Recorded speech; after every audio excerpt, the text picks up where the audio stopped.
This audiobook uses AI-generated narration. A Summer Wish at Harbor's Hope. A Harbor's Hope prequel story by Angie Tompkins. Chapter 1. Lacey. The wishes were gone. Lacey Morgan stood beside the empty cedar box in the evergreen-tined resort lobby and tried to think of one explanation that did not end with her being fired before lunch. There should have been 114 cards inside. 114 hopes, written by guests, staff, and half the town of Harbor's Hope in silver ink on blue paper stars. At sunset, those stars would be clipped inside the clear sails of the wishboat, the wooden display boat sitting at the end of the pier for the resort's first Wish Upon the Harbor weekend. Instead, the lid stood open. A single piece of blue twine hung over the edge. "Please tell me you took them for the ceremony." Jolene Watts came out of the service hall, carrying fresh guest towels against one hip. She looked at the box, then at Lacey. "I take linens," Jolene told her, "not wishes." Someone did. The lobby doors opened, and the morning heat rolled in with a family in matching beach hats. Lacey smiled until they passed the front desk. It was the kind of smile she'd learned during 6 years of hotel work in Raleigh. Calm, welcoming, completely unrelated to what was happening underneath it. Jolene placed the towels on a brass luggage cart. "When did you see the cards last?" 10 last night. I counted every one and locked the display cabinet."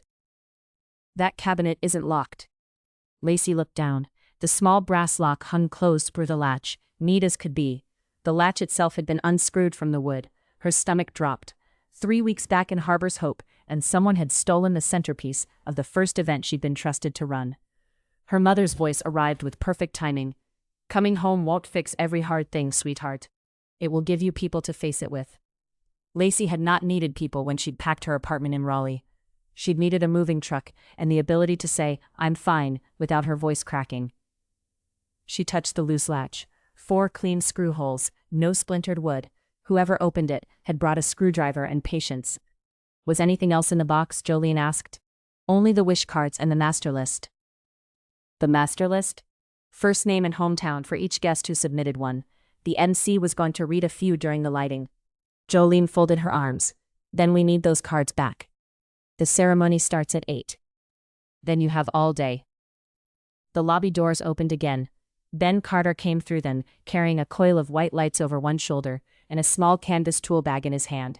He was wearing old jeans and a gray t-shirt, marked with a streak of blue paint near the cuff. His brown hair was shorter than Lacey remembered, and there were lines beside his eyes that had not been there the summer they were 18. He saw her. His steps slowed for half a second. Then his gaze moved to the open cedar box. "What's wrong?" 10 years since their last real conversation, and that was what he opened with. No hello. No careful talk about how strange it was to find each other in the same town again. Just the old Ben. "Look at the problem first."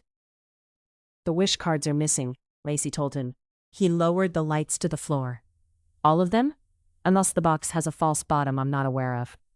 He crossed the lobby and looked at the latch. His hand hovered near the screws, but he did not touch them. "Philip's head," he murmured. "Small one." "You can tell that from 4 holes?" "I install hardware for a living." Jolene made a quiet sound in her throat. "And you were the last person working around the display last night." Ben glanced at her. "I was on the pier until 9. The cards were in here." "I saw them at 10, Lacey added quickly. His eyes settled on her. Green. Still clear enough to make her remember being 17 on the old jetty. His fingers threaded through hers while fireworks went off over the sound. He looked away first. "The wish boat has to be moved to the pier by noon," he told her. "I can check the service hall and the workshop before I do that." "You don't have to." Somebody unscrewed a latch from a box attached to a boat my name is on. There it was. The small brass plaque fixed to the cedar stand read, "Wish Boat Restoration by Carter Marine Woodworks." His late father's shop. Ben's shop now. "People will talk," Jolene said. "They have practice." His voice was flat, but Lacey caught the set of his jaw. Jolene reached for her towels. "I will check with housekeeping, quietly. The 2 of you start with the place's only event staff and contractors can reach." The 2 of you. Lacey had come home to stop building her life around another person's choices. She had not come home to spend a full day chasing stolen wishes beside the first boy who'd broken her heart. Ben picked up the coil of lights. Still carry a clipboard? He asked. She lifted the one tucked beneath her arm. Still fix things nobody else knows are broken. For a second, the edge of his mouth shifted. Looks like we both do. Then he walked toward the service corridor, and Lacey followed, because the empty box was in her lobby, and the ceremony was hers to save. She made it 6 steps before she noticed the small blue smear on the floor, near the base of the display. The same color as the paint on Ben Carter's cuff. Chapter 2. Ben. Ben had sanded the wish boat by hand. His father had built it 27 years ago, when Evergreen Tide first opened its marina pavilion. 8 feet long, cedar hull, 2 thin wooden sails with spaces cut into them for lights and notes. Every June, guests used to hang wishes from the rigging, and every August his father took the boat back to the shop and repaired whatever sun and salt had done to it. Then corporate took over the resort. The boat went into storage. His father died, and for 9 years the thing collected dust beside boxes of broken Christmas decorations, until Lacey Morgan came home and found it. "The paint," she said behind him. He stopped at the door to the workshop. "What about it?" "There's a smear near the display, blue, like your cuff." He looked down at his sleeve. The paint was from 2 days ago when he'd touched up the stripe along the hull. "There is blue paint on most things I've touched this week." "I know." She did not sound as if she knew. Ben unlocked the workshop. He used the old marina key, the one that stuck unless you turned it left first, then eased it right. Lacey noticed. She always noticed little things. That had been part of the trouble with them. At 18, he'd told her he would leave Harbor's Hope with her. College in Wilmington, an apartment they could barely afford. Plans built on sunburned afternoons, and the certainty that loving someone meant you wanted every same thing. 3 days before move-in, his father had suffered the stroke that changed everything. Ben stayed. Lacey left. He had never found the right words to tell her it had not been a choice between her and his father. It had been a choice between leaving a sick man alone in a failing shop and becoming somebody he could stand to see in the mirror. By the time he tried, her calls had stopped. The workshop smelled like sawdust and varnish. Tools hung on the pegboard in the same outline his father had painted around each one. Ben had told himself for years he would repaint the board. He never did. Lacey moved toward the work table. "Would you have put the cards in here?" "No. Dust sticks to everything. Even wishes? Especially wishes. People like them clean." That got him the laugh he remembered. Small, surprised, over too fast. She checked beneath a folded drop cloth. He opened the cabinet where he'd stored extra sail clips and clear sleeves for the cards. Nothing. Who knew the cards were in the lobby overnight? He asked. The staff, guests, anyone who saw the display. Who knew the latch could be removed? She looked at him. "You." He shut the cabinet a little harder than needed. "Fair enough. Ben, I didn't mean." "You did. It's fine." "It isn't fine." She pressed the clipboard against her ribs. He used to tug them away from her until she quit studying long enough to walk the pier with him. He wondered if anyone did that now. He wondered why it mattered. "Check the supply cage," he told her. "I'll check the pier." "We should stay together." "Why?" "Because if I find the cards in your workshop while you're gone, it looks worse." He almost smiled at that. The honesty of it caught him off guard. "You still say the part most people keep in their heads. It saves time." They walked out together, taking the marina path instead of the service corridor. The resort spread behind them, white railings and blue awnings against a bright North Carolina morning. Down by the pool, a staff member was setting up a lemonade station under a sign painted with silver stars. The town had leaned into Lacey's event. Window displays on Front Street. Kids folding wish stars at the library. Ray Guidry offering a Sunset Harbor cruise at half his usual fee because, according to Ray, people made better wishes on boats. Ben had said yes to restoring the wish boat because the boat mattered. He had kept showing up because Lacey was always there. At the pier entrance, she paused. "What's that?" A torn piece of blue cardstock was caught under the boardwalk railing.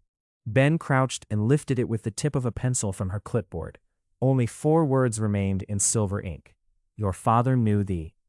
Lacey read it twice. "Is that about you?"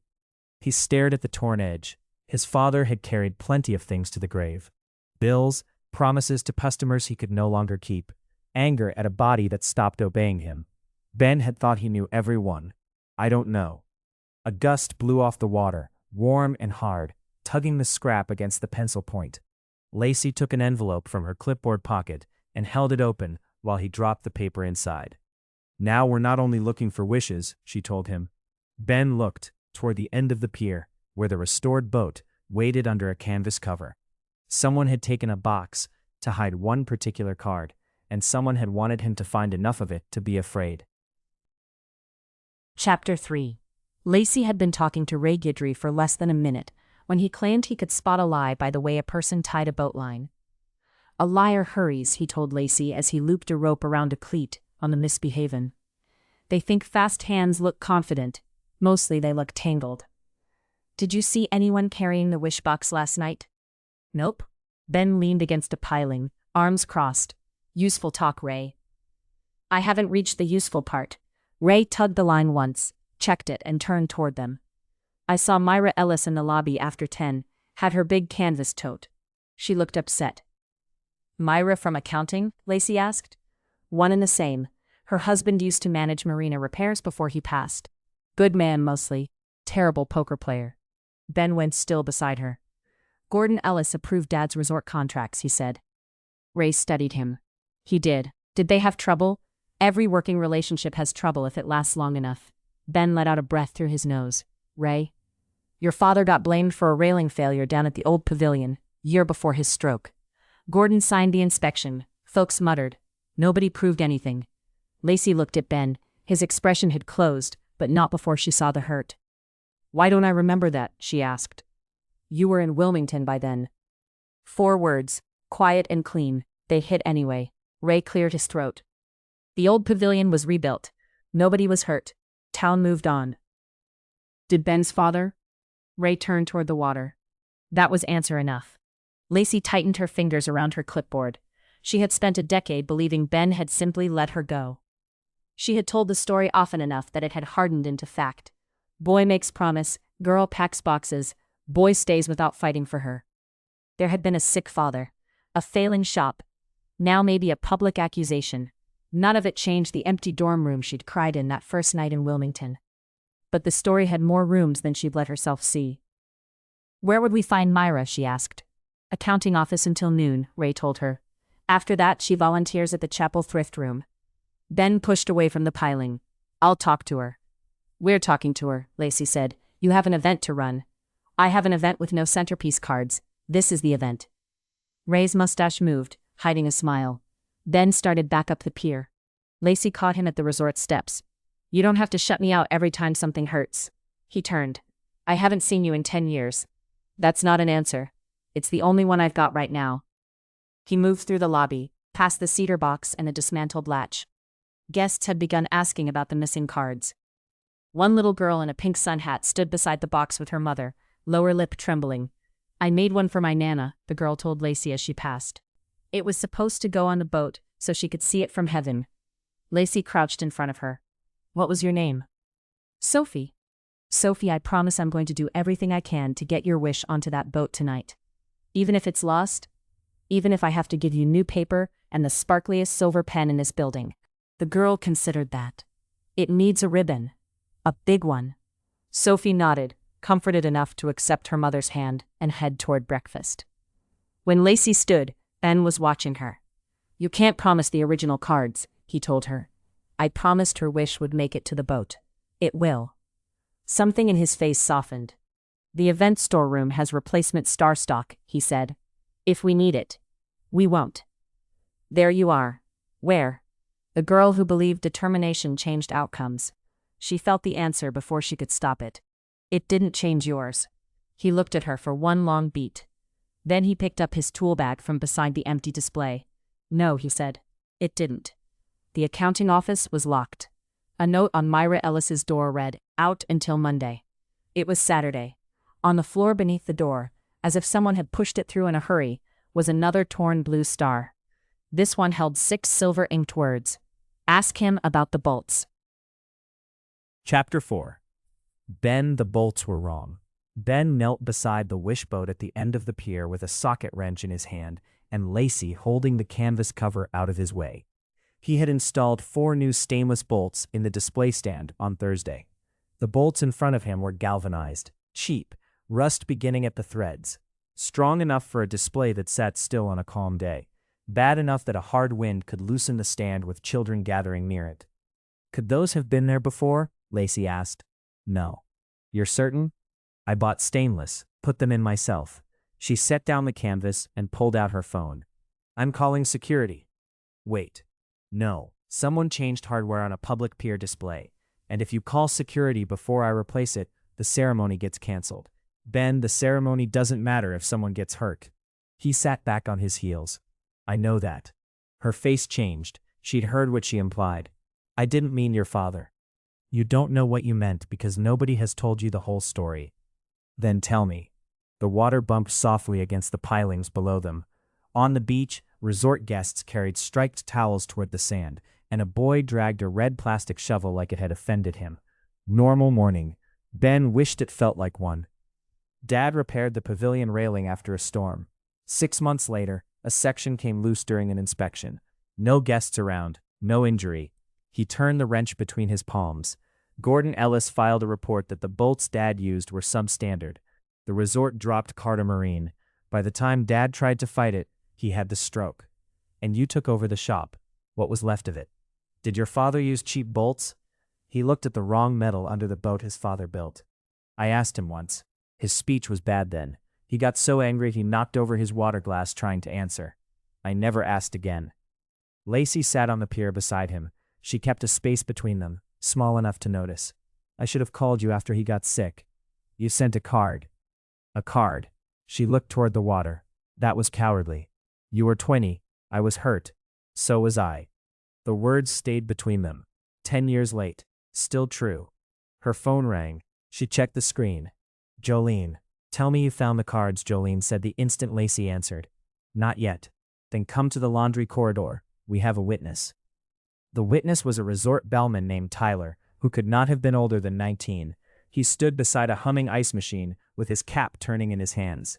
I wasn't stealing anything, he began. Good opening, Jolene muttered. Lacey gave her a look, then faced Tyler. Tell us what you saw. I came back from my charger around 10:30. I saw somebody at the wish box, a woman. She had one of those rolling carts housekeeping uses, only it was covered with a sheet. Did you see her face? Side of it, gray hair, blue sweater. Myra wore a blue sweater every day Ben had ever seen her, even in June. Why didn't you say anything this morning? Lacey asked. Because I was not supposed to be in the lobby. My shift ended at 9, and my girlfriend was waiting in the parking lot. Jolene closed her eyes. Young love, ruining security procedures since time began. Was she carrying tools? Ben asked. I don't know, but she dropped something. Tyler reached into his pocket and handed over a stubby silver screwdriver. I picked it up because I thought it was mine. Then I remembered mine has a red handle. Ben turned it over. Etched into the metal handle were 2 letters, G.E., Gordon Ellis.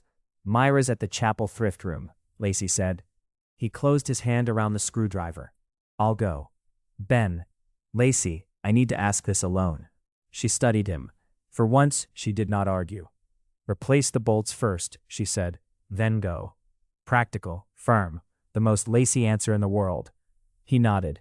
As he returned to the pier, the clouds over the harbor were changing. Gray where the sky had been blue, wind pulling harder at the canvas over the wish boat. His phone buzzed with a weather alert, severe thunderstorm watch beginning at 4. The ceremony could be moved inside. The wishes could be remade. But the screwdriver in his palm told him someone had spent years trying to keep one truth out of the light. He needed to know whose. Chapter 5. Lacey by 2 o'clock. Lacey had a backup ceremony inside the pavilion, 3 volunteers cutting fresh stars, and no idea where Ben had gone after the chapel. She told herself she had no right to expect a call. The lie lasted 12 minutes. You are wearing a groove in the floor, Jolene noted from the doorway to the event office. I'm overseeing. You're staring at your phone while Sophie puts glitter glue on the wrong side of 30 paper stars. Lacey turned. At the craft table, the little girl in the pink sun hat grinned with both hands covered in silver glitter. They're shinier now, Sophie called. They're perfect, Lacey called back. Jolene stepped inside and shut the office door. Ben came back through the marina entrance 20 minutes ago. Why didn't he come find me? I suspect because his face looked like someone had struck him with a 2x4. Lacey dropped her pen. She found him in the workshop with the door open and a battered metal file box on the table. The blue wish cards were stacked beside it, every one wrapped in a clean dish towel. You found them. He did not turn. Myra had them. Why? She found a card in the box yesterday afternoon. It wasn't a wish. Somebody put it there for me to see. He handed her a whole blue card. No name, no hometown. Only a message in silver ink. Your father knew the bolts were wrong. Gordon took the blame. Ask Myra for the report. Lacey read it again, slower. Who wrote this? Myra won't say. She claims it was sitting on top when she took the box. So she removed all the wishes to hide this? She panicked. She thought if I found the report, I'd reopen the whole thing and ruin Gordon's name. Was the report in the file box? He nodded. Lacey set the card down. Ben, what does it say? He moved to the open workshop door, looking out at the docks. Dad did order stainless bolts. Gordon substituted galvanized ones when the delivery ran late. There was a grand opening inspection deadline, and he didn't want the resort fined. When the railing failed inspection, Gordon blamed Dad. Ben's hands hung at his sides, empty. Dad knew. He agreed to keep quiet because Gordon paid our outstanding shop bills. Your father protected the business. He protected me. I was the business by then. He thought the contract loss was temporary, and the cash would keep me afloat. Did it? For 4 months. Rain began as a sprinkle against the workshop roof. Slow taps at first. Lacey wanted to touch him. She remembered the easy way she'd once done it, hooking her fingers through his belt loop when they walked, resting her bare feet on his lap in the Carter family's screened porch. That girl would have crossed the room without thinking. This woman waited because 10 years had a weight of its own. Who changed the bolts on the wishboat? She asked. Myra says she didn't. Then, the person who wrote the card may be trying to make the old accusation happen again. His head turned. The ceremony.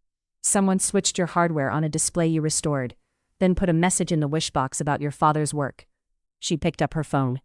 They wanted a failure with your name attached. The first roll of thunder sounded across the water. Ben grabbed his tool bag. The boat has new bolts. It won't fail. Unless they did something else. They ran. The pier was slick by the time they reached it. Wind bent the palms near the pool deck and sent paper cups rolling across the terrace. Staff were urging guests indoors. The canvas covering the wishboat had come loose on one corner. Ben caught it and pulled it back. The little wooden boat tilted toward the harbor. The baseline is cut, he shouted over the wind. Lacey saw it then. One of the safety lines that ran from the stand to the pier rail had been sliced nearly through. Another gust pulled at the sails. The boat rocked. Can we move it? Not before the storm hits. He crouched at the stand, fitting a new line with fast hands. Rain poured harder now, turning the dock boards dark. Lacey held the boat upright. It was heavier than it looked. Wind hit the wooden sail and shoved her sideways. Go inside, he called. No. Lacey, tie faster. He looked up at her, rain running from his hair, his mouth tight with worry, and something that looked too much like pride. Then he went back to the rope. A figure moved near the marina shed. Blue rain jacket, baseball cap, phone raised toward them, taking pictures. Ben. He followed her line of sight. The figure turned and ran toward the service parking lot. Ben secured the last knot and stood. Stay with the boat. Before she could stop him, he sprinted down the pier into the rain. Lacey held the wooden hull, while thunder cracked above Harbor's Hope, and watched the man she'd once loved disappear around the corner of the resort. This time, she was not letting him face it alone. Chapter 6. Ben lost the blue jacket at the service lot. Rain struck the pavement hard enough to bounce. Vans sat in uneven rows behind the resort kitchen, doors shut, windows blurred. The person he'd chased could have ducked into the laundry entrance, the catering bay, or the maintenance shed. He stopped and listened. Thunder. A loose metal sign knocking against a fence. Then a cough from inside the maintenance shed. Ben crossed the lot and opened the door. Tyler stood inside, pressed against a shelf of pool chemicals, his blue rain jacket dripping on the concrete. His phone was in one hand. A utility knife was in the other. For half a second, neither of them moved. Put it down, Ben told him. Tyler looked at the knife as if he'd forgotten it was there. He dropped it on a workbench. I wasn't going to hurt anybody. You cut a safety line on a pier in a storm. There wasn't supposed to be a storm. Ben felt anger rise hot beneath his soaked shirt. There were children around that boat this morning. I was going to get pictures before the ceremony. Then I was going to tell somebody the stand wasn't safe. After you made it unsafe. Tyler swallowed. He had the frightened look of a kid caught doing something stupid, except stupid could have sent an 8-foot wooden boat sliding into a crowd. Footsteps slapped through the rain outside. Lacey appeared in the doorway, hair plastered to her cheeks and her phone clenched in her hand. "Security is coming," she told Ben. Jolene moved everyone inside. Her gaze dropped to the knife, then to Tyler. "You?" Tyler rubbed both hands over his face. "I just wanted him to know." "Know what?" Lacey asked. "What his father did to my grandfather." Ben's anger changed shape. "Gordon was your grandfather." "My mother's father. Myra's husband." Tyler looked at the wet floor. "Grandma keeps everything. I found the report when she moved boxes from the attic. It said Gordon took the blame because Mr. Carter begged him, said the shop wouldn't survive a scandal. That's not what the signed report says. The signed report is a lie." "Which report did you find?" Tyler fumbled his phone open. With shaking fingers, he pulled up a photograph of a yellowed page. Ben took the phone. It was not the final inspection report. It was a handwritten draft. Gordon's handwriting, as Ben remembered the holiday cards his family used to receive from the Ellises. The first lines blamed Carter Marine. Then a sentence at the bottom had been crossed out. "I instructed W. Carter to install available galvanized stock when approved materials did not arrive." Ben's chest tightened. "Your grandfather wrote the truth down before he removed it," Lacey said. Tyler shook his head. "He crossed it out because it wasn't true. Or because he decided to protect his job," Ben told him. "You don't know that. Neither do you." Tyler's mouth pressed into a hard line. "My family got whispered about for years. Every time some dock repair went bad, people laughed about Gordon Ellis's inspections. Your shop got a sad story. Grandpa got the blame." Ben looked at the boy, soaked and furious, and young enough to think pain had to be made fair by handing it to someone else. He had understood that kind of thinking once. Maybe he still did. "So you wrote the card," Lacey said. "You took the cards?" "No. I put my message in the box. Grandma saw it. She figured out it was me and took everything, before Mr. Carter found it." Tyler looked toward Ben. "She told me to let it go." "I couldn't." 2 resort security workers hurried into the shed. Jolene followed with an umbrella she was not using correctly, the wind pulling it backward over her shoulder. "Tyler," she said, seeing the knife. Her voice lost every trace of humor. "What did you do?" Tyler began to cry. Not loudly, his shoulders folded, and the fight dropped out of him until he looked 19 again. Lacey moved first. She picked up the utility knife with a rag from the shelf and handed it to security. Then she looked at Ben. "The wishboat? Secured. The cards? Safe in the workshop." She nodded once. "Then I need 10 minutes with security, Myra, and Tyler. After that, I have a ceremony to move indoors." "Lacey," she paused at the doorway. His heart was still hammering from the chase. The sight of her standing in a storm with her hands braced against his father's boat had not left him. "You came after me." Rain beat against the metal roof. She held his eyes. "I told you, we're talking to people together."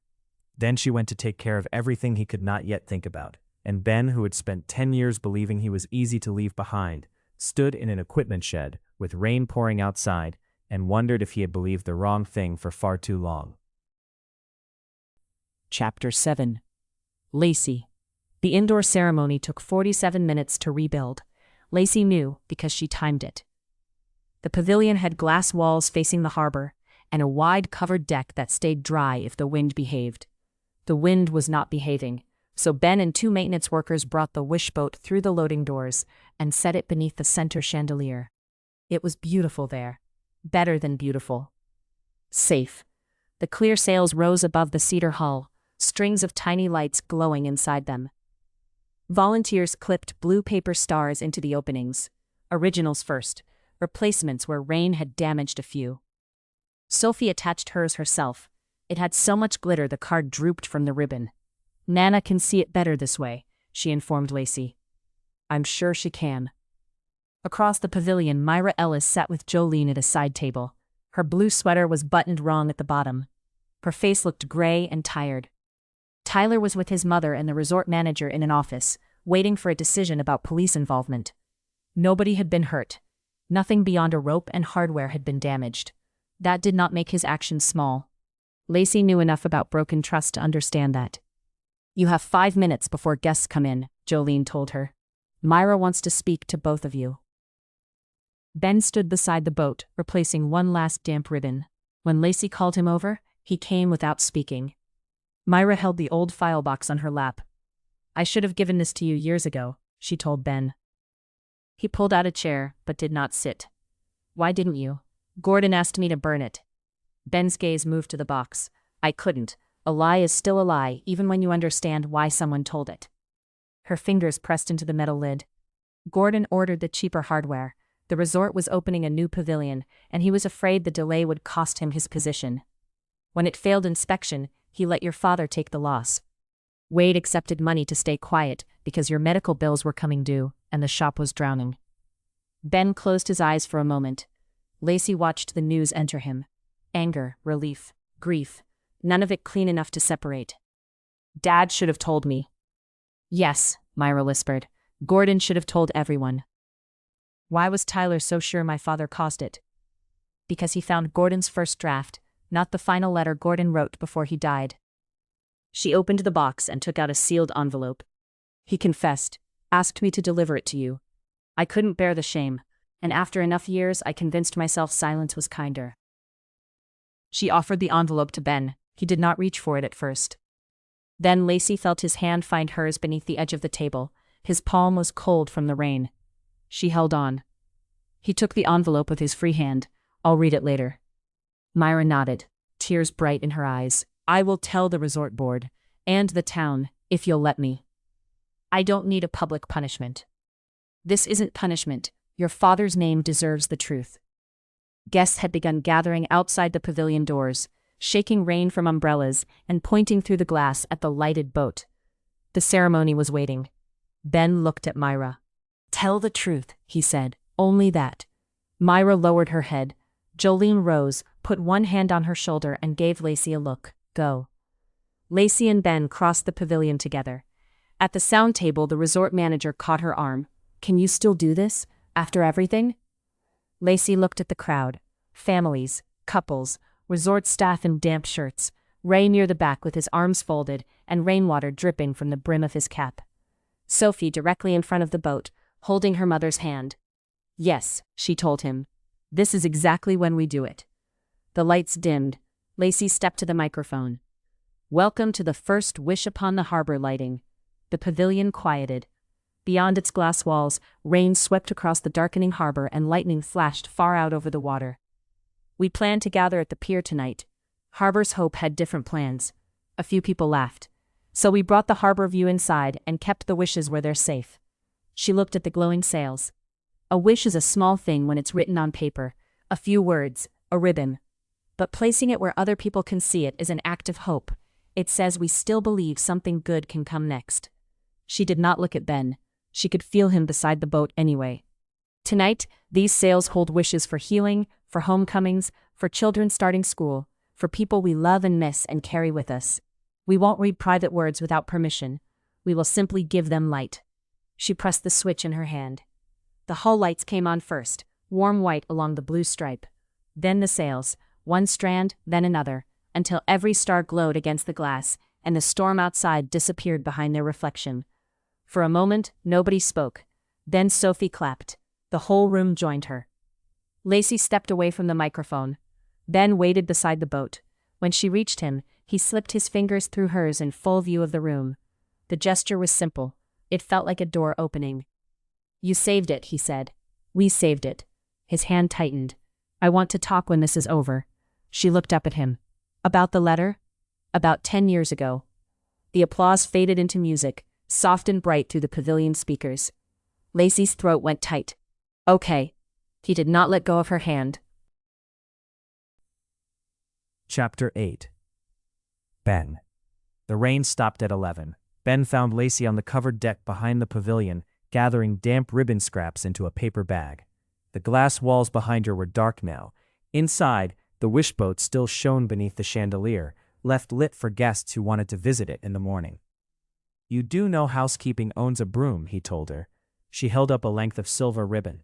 "This escaped. Dangerous. You have no idea." For the first time all day, her smile held. He carried 2 paper cups of cocoa from the kitchen. Jolene had handed them to him with the words, "Take your time," followed by a look that suggested he should not be fool enough to waste it. Lacey accepted one and wrapped her hands around it. "How is Myra?" She went home with her daughter. The manager is reporting the tampering to the board and calling the police in the morning. Tyler's family is staying with him tonight. "Do you want charges filed?" Ben rested his arms on the railing. The wet deck gleamed beneath the pavilion lights. "I want him to understand what he almost did. I want the resort to make that clear." He looked out at the black water. "I don't know what I want after that. You don't need to know tonight." "I read Gordon's letter." She waited. "He apologized to Dad and to me." The cocoa cup warmed his palm. He wrote that Dad tried to take the blame back before the final report was filed. Gordon threatened to tell creditors the shop was insolvent and make sure nobody hired him again. Dad signed the settlement. Ben. I spent years angry at Dad for giving up. He wasn't giving up. He was cornered. Her cup clicked softly onto the railing. Then her hand covered his. "You didn't know. I could have asked more. He could have told you more." He looked down at their hands. "I don't know how to stop wishing the past had been different." "Maybe you don't stop." Her thumb moved once against his knuckles. "Maybe you quit letting it make every decision." There was that direct Lacey truth. No pretty rapping. "Is that what you did when you came home?" She gave a small laugh. "Ask me in 6 months. Why did you come back?" She picked up her cocoa and faced the harbor. "My engagement ended last winter. He had opinions about my job, my family, the way I spent my time. I spent 2 years making my life smaller so he would have less to dislike." Her mouth tightened. "Then one night he told me I'd be happier if I stopped wanting so much. I looked around our apartment and realized I'd stopped wanting almost everything." Ben hated a man he had never met. "So you came here. The resort needed temporary guest services help. My mother needed somebody to reorganize her pantry whether she knew it or not." She glanced at him. "I needed to find out if the girl who left this town still existed somewhere." "She does. I saw her brace a boat in a thunderstorm today." She laughed softly, and the sound settled him. "I thought you didn't come after me," she said. He had known this talk was coming. He still was not ready for the pain in her voice. "I should have called from the hospital. I should have called from the shop. I should have called 100 times. At first, I thought I'd catch up. Dad would get better. I'd fix the orders. I'd drive to Wilmington and explain everything in person." He rubbed a thumb along the cup seam. "Then every day I failed to call made the next call harder. By the time you sent that card, I thought you'd made the choice I was too scared to make for you. To leave you? To let me go." She stared at the water. "I didn't want to let you go. I wanted you to felt for me. I know that now." "I could have fought too." He turned toward her. "Lacey. No. I don't get to stand here and pretend I had no phone. I was proud and hurt and young." She drew in a slow breath. "I missed you anyway." The harbor smelled clean after rain. Wet wood. Salt. A touch of cedar from the lit boat inside. "I missed you too," he said. Her eyes met his. 10 years disappeared badly. Not all at once. They fell away in pieces. The empty dorm room, the quiet shop, the card he kept in a drawer. Whatever life she had shrunk herself into before she came home. He touched her cheek. She leaned in before he could ask. Their kiss was gentle and warm, with cocoa cooling on the railing and storm water dropping from the roof in slow taps. It did not fix 10 years. It did not need to. It gave tomorrow somewhere to begin. When she pulled back, he rested his forehead against hers. "I have a wish for the boat," he murmured. "It is closed for submissions. Strict coordinator. Rules exist for a reason. Then I'll tell you instead." She smiled against his mouth. "Go ahead.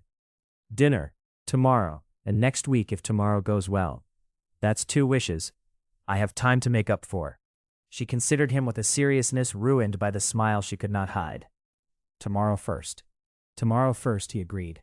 Inside, the wishboat glowed against the rain-dark glass. Chapter 9. Lacey. The next morning, the harbor looked washed clean. Lacey arrived at Evergreen Tide at 7:15 with an iced coffee, an updated incident report, and the strange lightness of a woman who had kissed Ben Carter on a pavilion deck and had not spent the whole night trying to explain it away. She had tried for 20 minutes. Then she'd given up and smiled into her pillow like a teenager. Jolene was waiting in the lobby, beside the wishboat display box. Ben had repaired the latch. The cedar looked untouched, except for 4 new screws that caught the morning sun. "Before you ask, yes, the wishes are safe," Jolene told her. "The boat has had more visitors than the breakfast buffet." "How is Tyler?" "Ashamed, which is a start. His mother brought him to speak with the manager and security at 8. Jolene lowered her voice. "Myra is making a statement to the board about the old pavilion repairs. She asked Ben's permission before she sent it." "Good. He is on the pier." Lacey lifted her coffee. "I have work." "Of course. Walk directly past him with that extra coffee and your hair curled." Lacey touched her hair before she could stop herself. Jolene smiled. "Young love is exhausting to observe. We are not young. Then do not waste grown-up time." The pier boards were still damp beneath Lacey's sandals. At the far end, Ben was standing beside the empty wishboat stand, with his tool bag open. 4 new safety lines lay coiled at his feet. He saw her and straightened. His smile came slowly, enough to make her forget every useful sentence she'd rehearsed. "I brought payment," she told him, holding out the second coffee. "For what?" "Emergency boat stabilization, emotional support, correct use of stainless hardware." He accepted the cup. "You drive a hard bargain. Wait until you see my vendor agreement." He took a drink, then set it beside his tools. "I got a call this morning." "Good call or bad call?" "The resort wants Carter Marine to handle dock inspections through the summer, in writing this time." She smiled. "Good call." "It is." The wind lifted a loose strand of her hair. Ben tucked it behind her ear, his fingers warm against her cheek. "I heard something too," she told him. "The board liked last night. They want Wish Upon the Harbor to become an annual June weekend." "So you'll be around next June?" "Maybe sooner. They offered to extend my contract through the summer event season. Are you going to take it?" She looked back toward the resort. 3 weeks ago it had been a landing spot, somewhere to recover while she decided what the rest of her life should look like. Now the lobby held a lighted boat filled with hope. Her mother was 8 minutes away. Jolene was inside, pretending not to watch from a window. And Ben was in front of her, not asking for forever before they'd managed dinner. Only asking if she might stay long enough to see what good could come next. "Yes," she said. "I think I am." He took her hand. A fishing charter moved out through the marina channel, Ray at the wheel. He leaned on the horn once as he passed. Lacey laughed. "Subtle town. It gets worse. I remember." They walked back toward the resort together. At the base of the pier, Jolene emerged with a thick event binder under one arm. "Lacey, before you turn entirely useless, I have something for you." "I am standing right here." "So is he. My point stands." Jolene handed over the binder. Across the cover, block letters read, "Christmas in July Expo, preliminary notes." Corporate hired an outside planner to lead it next month, but she'll need a local contact who knows the resort. "You know the resort." Lacey opened the binder. Vendor map, pavilion layout, marina safety checklist, a note about a glass artisan exhibit under consideration. Ben glanced at the page. "Christmas in July? Sounds chaotic," Lacey said. "Sounds like this place." She closed the binder and tucked it beneath her arm. The ocean brightened beyond the railings, blue as the painted stripe along the wishboat's hull.